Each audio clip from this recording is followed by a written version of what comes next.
Another day, another crawl. Bakit nga ba kulay pula yung mga steel rod ko? Maabang storya, kwento ko na lang sa next video.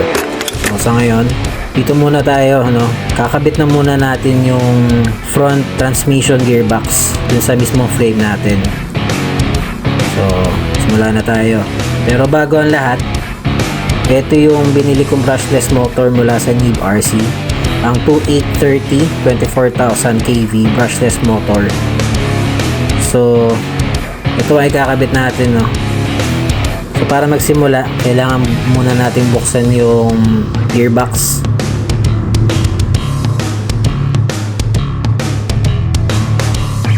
So, natanggal na natin yung mga screws, So, may naiwan pa dun sa likod, yung may spring.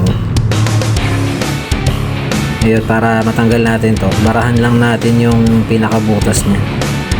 Para matanggal natin yung pinaka-nut dun sa harap gamit ng M4 wrench. Konting ikot lang yan, tol. Tapos, tanggal na. Okay? Tapos, yung spring, tanggal na rin. So, okay na yan, mga tol. So, dandaan nyo na lang buksan. Make sure na makitaas yung pinaka-cover. Iningatan ko na lang kasi baka maghiwa-hiwalay. So, ayan. Dyan kasya yung pinaka-pinion nung brushless motor natin. At dyan din natin siya in-screw, Pero hindi muna natin siya hinigpitan. Kasi kailangan pa natin siya i-adjust at itama doon sa mismong gear sa loob ng gearbox. So, nakailang tries ako, Ayun, hanggang sa okay, shoot na ako dyan. So, hinigpitan ko na yung mga screws niyan, tapos niligyan ko lang ng konting grease. Alam ko, baka hindi yan na recommended. Comment nyo na lang below kung ano ba dapat. Pero yan lang, meron ako ngayon So, kakabit na natin. Swak na swak siya doon.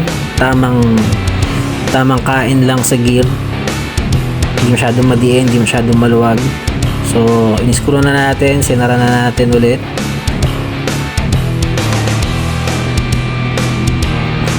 Tapos babalik na rin natin yung may spring na side, ko alam kung anong tawag dyan. Basta yan yun, sa may harap. Yung may nut. So, binalik na natin.